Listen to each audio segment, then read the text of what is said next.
Herr Ehrenschaumbau-Präsident, die Damen und Herren aus dem Schöffenrot und Gemengerot von der Stadt Est, respektive der Gemeinde Schöffling, werte Vertreter von der Mémoire à Resistance-Assoziationen, geschätzte Membres von der jüdischen Communauté, Freunde vom Musée National de la Résistance, les Descendants von den Opfern, wird invitieren. Das ist mir ein eher an Pläsier ist, auf dem offiziellen Akt von der Post von Stolperstein an unserer Gemeinde la bienvenue zu sagen an ihr, merci zu sagen für Ihren Interesse an den Engagement für die Cause von der Mémoire.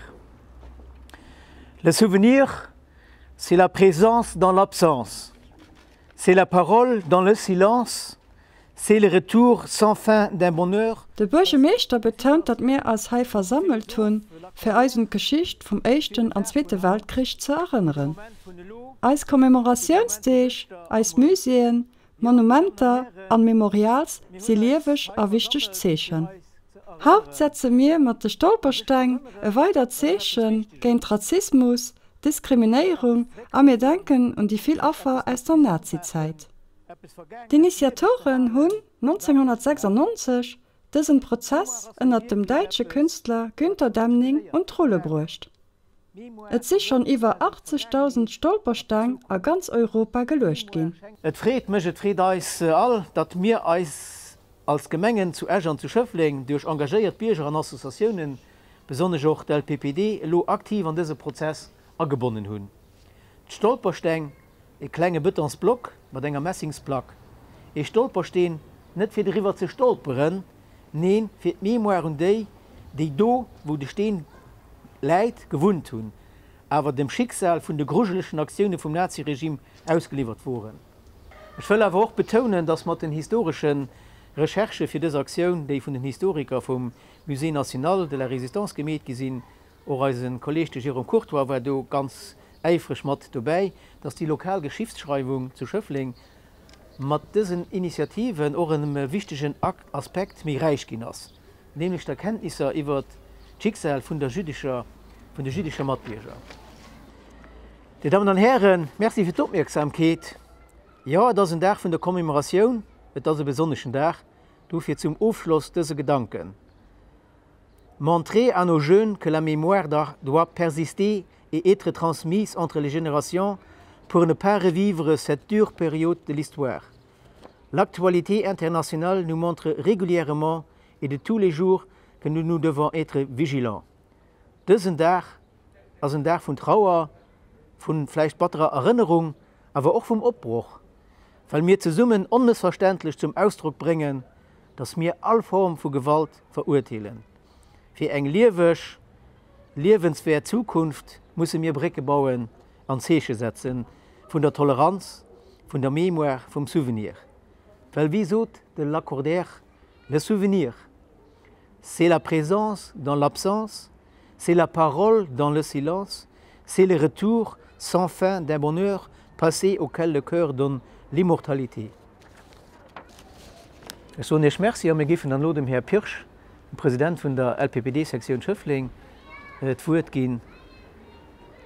Die Ballenzeit zeigen aus von der Stadt Südefso, Herr Pirsch. Ich bin froh, dass wir heute zusammen die Leute, die am Krieg gelitten haben oder gestorben sind, zu ehren. Wir stehen hier beim Haus, wo den Eugène Behren gewohnt hat. Auf sein Lebenslauf kennt er nur den Jérôme Courtois zurück. Dafür gebe ich mich dann lieber überlassen, die Datumen als Historiker, als noch echter Beruf für das genau zu sagen. Ich stehe hier als Vertreter von der LPPD. Das sind die von den politischen Prisonnieren und Deportierten aus dem Zweiten Weltkrieg. Und etwas, was uns auch als Deportiert und als League gefällt, das das Pferdesport ist, dass wir zusammen ein Komitee gegründet haben pour la Souvenir pour la Deuxième Guerre mondiale, wo dann die drei hauptsächlich Kommunitäten, die gelitten haben, zusammen sind. An Alkirch Schiedverein mit 6 Membern, das ist die jüdische Kommunität, das ist Dorli de Force, und das sind auch dann der LPPD, also die Resistenz. Etwas, wo ich gern als Datum holen, das ist der 26. September, als der Eugene Bieren seine Frau an de Jong deportéiert gin an dem meeschte Konvoi, den heute zu Lützeburg fortgegangen ass. Die echte Konvoi sie bei alle go op Leubus kom an bësse kann mat spieren vu mir, wie je doch engem dann kann als Kant oder wat engem Erinnerungen wo ihn hat, well den Lex hat déizeit 8 Meint, Joer Drpp sinn nech mat 6 Meint, och am Schlesien kom an mégen Ären. Et Familie Bieren hat just net Chance, sie war die einzig Schöfflinger Familie, die in den Dach ëmgesiedelt gin ass. Mir sinn dat Joer Drppei, mat mégen Eltern an mége Groseltre fortgen, da waren nach 5 Werner Familien dabei. Dat hecht et hue den sich awer besseren Relé kannt, an dat hue da is an denen so még Eltern an még Groseltre mat dat gesot, huet da is sicher viel Viro geholf. Ich will auch nach einfach purschiffere soen fir ze weisen, schon gewissen Stolz als Schöfflinger sind dat ger an es bleiben der dann die Stolz, die weist Jo am Kricherem. An all dee Leiitwelt sie net viel Wirtschaften, die prozentual soviel Resistenz gemäht hun wie d'Wirtschaft Schöffling, die derzeit 5000 Awohner hat. Wir hunn haier Schöfflinge leng herno 85 Leiit krit, die den Titel Mort pour la Patrie krit hun. 32 Familien als Schöffling waren ëmgesiedelt. 263 Jungen sind am Wehrmacht gegangen, dafür sind da 57 gestorben.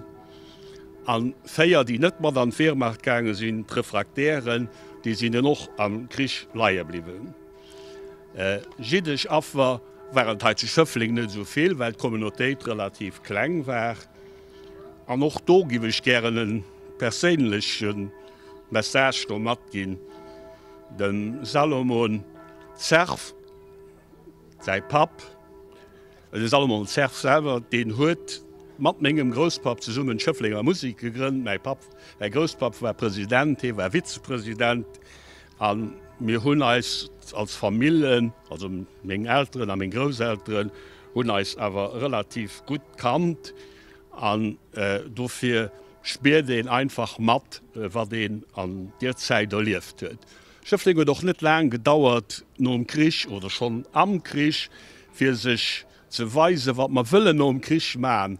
Und dafür Stimme haben, Memoir zu erhalten. Der 6. März 1945, der Krieg war an der River, als die Sektion von der LPPD gegründet ging. Man die nämlich der Zeit, wo die Zentralsektion gegründet ging, und nach einkehr ist sie stolz darauf, dass wir halt zu Schöffling mit direkt dabei waren, für die Leute Memoir zu erhalten, die am Krieg tatsächlich viel abverbrüht haben. Und da hat es so nicht Merci und ich gehe im nächsten Wort. Wir haben noch 2 Jerumen, die sich Wort kriegen. Die nächste Jerum, die ist aber nicht heute, das Jerum Netschen. Wir haben einen Gemeindesekretär, Madame Fabian Dietrich, die wird einen kleinen Text vordrohen, den der Jerum Netschen geschrieben hat. Ja, ich gebe so zu Ehre vom Herrn Bieren.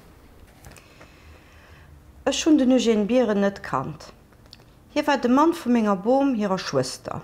Aber wie so oft braucht ein gewissen Alter, für sich Fragen zu stellen, für die Familiengeschichte abzuschaffen oder sich überhaupt dafür zu interessieren.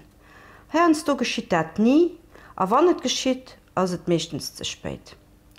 Ich schon ein Foto vom Eugene fand an meiner Boom hier im Tierrang. Da lung sie wahrscheinlich über 70 Jahre. Hin hat sein Haare wenig zerstruffelt und hat sein Bof knapp ein halbes Jahr alt am Arm gehalten und ziemlich stolz auf ihren Ruf geguckt. Schöfflinger Birch war das. Für genäht zu sein, der 7. Juni 1942. Für nach mir genäht zu sein, 55 Tage vor dem Streik. Das ist vielleicht just ein Detail, die zerstruffelt Haare, das gestreiften Tier mit den kurzen Ärmeln, das Tier auf dieser Foto unhat, aber das hat mir hier Minobrucht. Es gibt kein unmusiges Foto vom Eugene Bieren. Zumindest nicht, dass ich davon weiß. Es sind immer dieselben Bilder, die an den Publikationen um Krieg auftauchen. Op dieser Foto aber ass hier net nach net de spätere Märtyr de la Nation.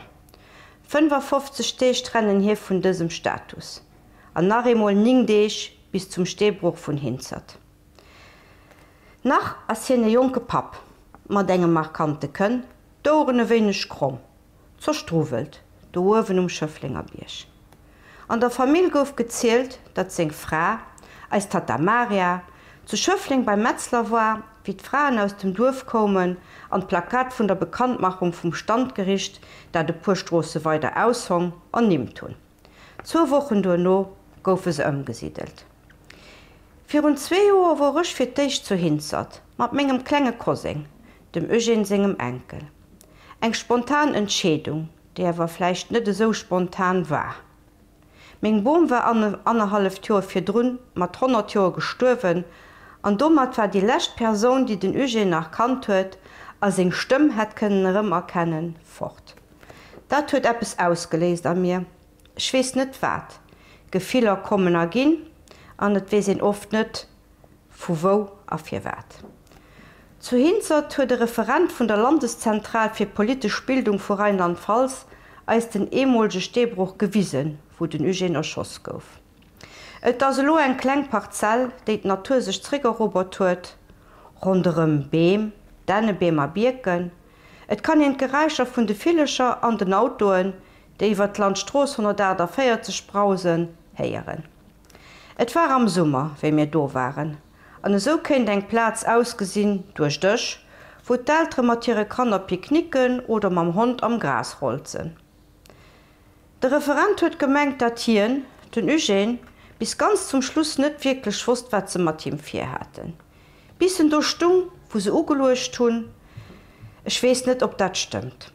Ich mengen aber, dat den Eugen rebellischen, sturkappeschen, instinktive Personage war, die sich zum Streik net aus Prämeditation oder Temerität mir aus enger elementarer Roserei durchgerungen huet. Et kom aus der Panz, denken ich. Ein Unschuldigen, der bis zum Schluss davon überzeugt war, dass er richtig gehandelt hat, trotz der Angst, Ungewissheit, Panik an dem Gedanken nur sei bover seine Frau. Wenn er bis zum Schluss nicht sollt gewusst haben, was geschehen, ist das der Gedanken, den ich kann erdrohen. Ich hoffe, dass ihr nicht vergisst. Jerome Netschen. Merci dem Fabian für die Hierdro von dem Dach sympathischen Text, den Herr Jerome Netschen uns zukommen gelassen hat, mit einer Reflexion zu einer Person, die ein Mann oder ein Mensch war wie mir alle Guren, normal gelebt hat, sich für aber einen Kurs angesagt hat und durch die Kurs hat müssen sein Leben losen. Aber wie das Leben war, gebe ich den Herrn Jerome Courtois bitten, an ihm von dieser Platz auch merci so für all die Recherchen, die er gemacht hat, rundherum, das vertraut er auflegt, offiziell als Bürgermeister dann für Schöffling. Du bist ja am Gemengerot, mir an dieser Funktion als Historiker hast du wesentlich mehr geschafft, wie wir alle Guren, die Haut an der Sonne können stehen und die wollen nur lernen, was zu tun ist. Den Eugen Bieren gëtt den 6. April 1914 zu Schöffling geboren. Hier schafft als Walzendreher Site vun der Arbeit er Schöffling. 1932 gëtt den Eugen als aktive Member vom Schöfflinger Velosclub La Pedal 1907 opgefordert. Hier partizipéiert du Veloskursen, dorinnner Championat Cycliste du Bassin-Minier. 1937 belädt hien die 32. Platz bei enger Kurs zu Rotsier. Bei engem Velosaccident den 11. Juli 1937 gëtt hier schwéier verletzt. Donieft ass den Eugen auch als Spieler am Fußballclub dem T-National aktiv. Den 7. November 1939 bestöet hien Schöfflingerin Marie-Suzanne Georges. 1940 gëtt hiet éicht Kant de Jean-Marie geboren, den awer frei Kanstod stieft. Den 6. Januar 1942 kënnt hiet zweet Kant den Alexandre op Welt. Den 10. Mai 1940 gëtt Lützeburg vun Nazi-Deutschland besat. Schöffling gëtt evakuiert. Den Openthalt vun der Familie Bieren ass biselo net bekannt. Am Stohlwerk mischt den Eugen sich als jezorniger Aufwieglertyp bei den Nazien unbeleeft. No der Proklamation vun der Aufhäung vun der allgemenger Wehrpflicht zu Lützeburg gëtt den 31. August 1942 Site er Schöffling e Streikkomitee opgebaut, den vum Eugen geleet gëtt. Schon e puerdeich fir Drun soll hien ugekënnecht hunn, mat de puer Kollegen d'Aarbecht niederzeleen. De Komitee suercht dofir, dat Personal an der Walzendréerei, dem Walzwerk an dem Maschinebetrieb mat Streiken ufhängt. 18:02 gëtt den Henri Adam Streiksignal. Den Eugen gëtt den 1. September verhaft, anderem freigelos. Hier weigert sech an der Jungers Mehlen ze verstoppen, geht an d'Walzendréerei schaffen. De 5. September gëtt hier vun der Sicherheitspolice verhaft, awennst Arbechtsverweigerung an de Grund an de Prison brucht. Vun der Gestapo gëtt den Eugen verhéiert a brutal misshandelt. De 7. September muss hier fir den Stand gericht. Dat verurteelt hien den Dachtrop zum Dod. Den 9. September gëtt den Eugen an KZ Hinzert bei Träer deportéiert, an dem 18:30 an engem Bëch beim Lager erschoss a verschacht. Senger Witfrau ginint d'Sache vum Eugen aus dem KZ zougeschickt. Den 21. September gëtt sie ze Summe mat hirem Bouf ëmgesiedelt.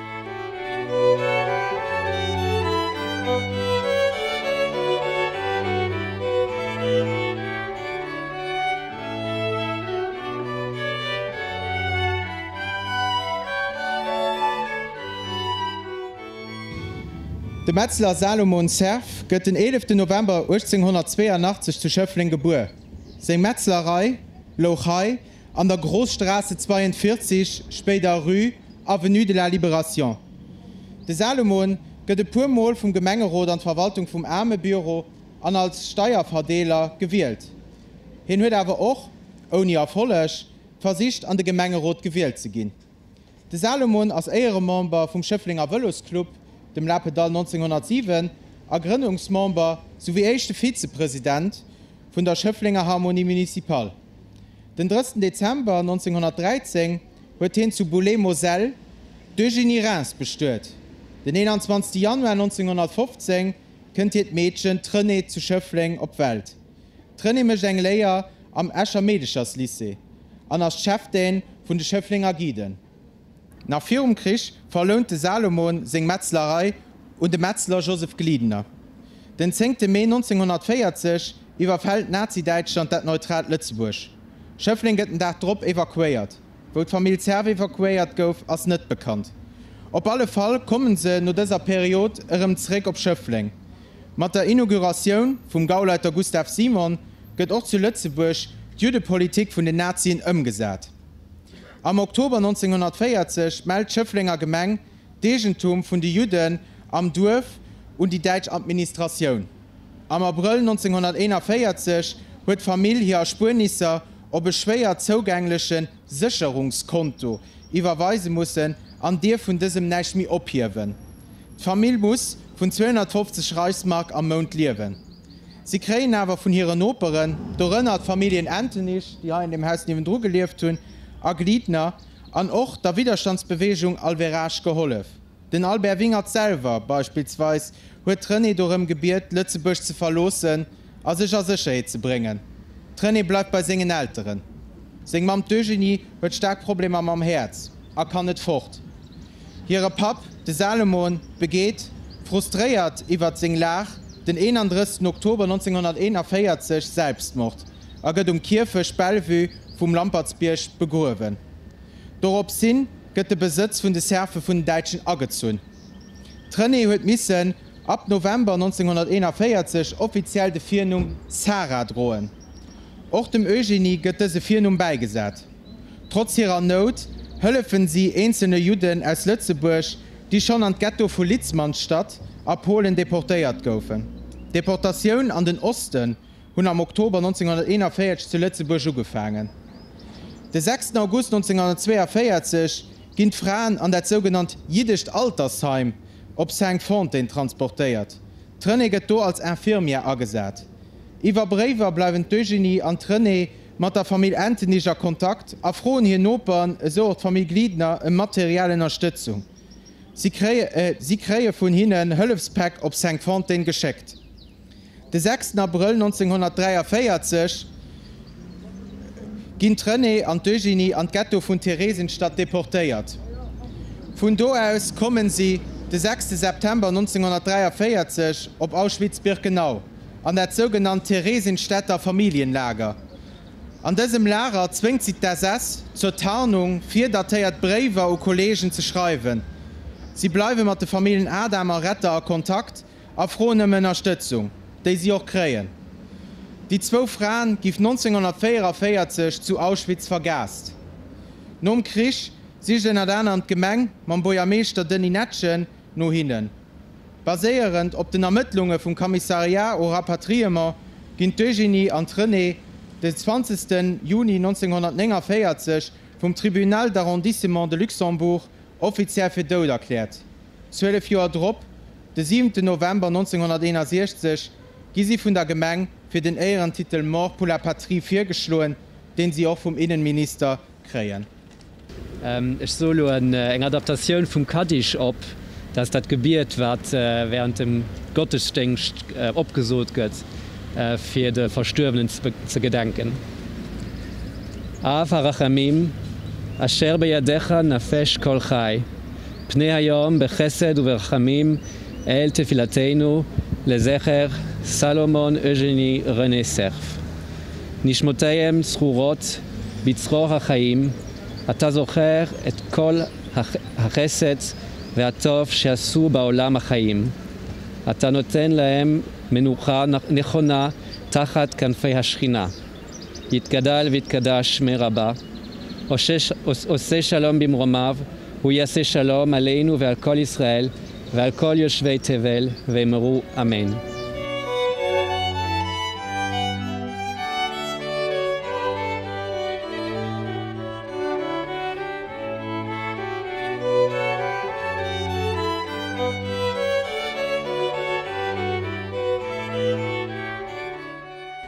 Ich will alle go Merci soen fir Ä Präsenz, fir Ären Interesse, a besonders auch fir den Engagement, fir en Kurs, die enorm wichtig ass wie dat sowohl zu Äsch der Place de la Synagogue wie respektiv bei allen Deplacementer, die man hatten, rausgestrach gin ass. Also Merci fir die Präsenz an den aktiven Engagement.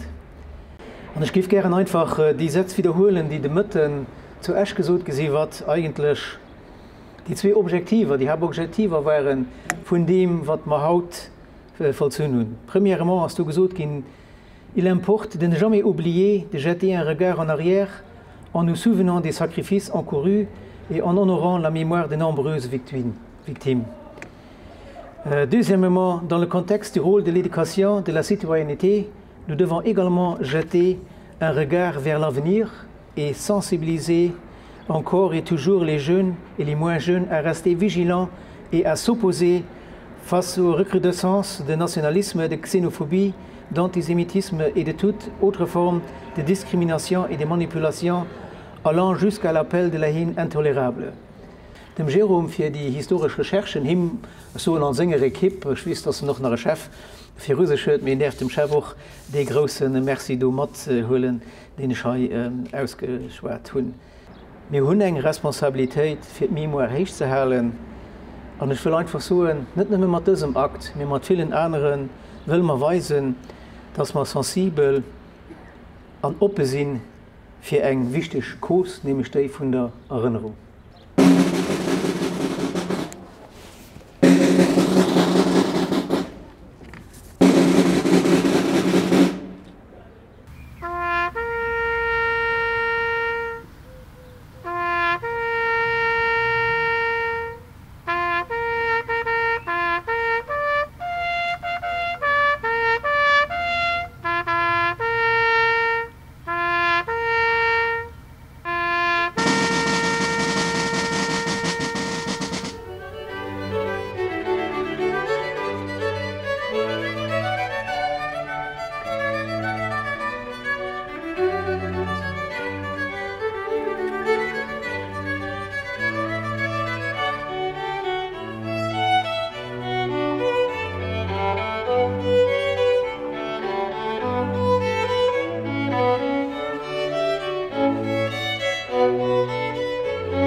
Amen.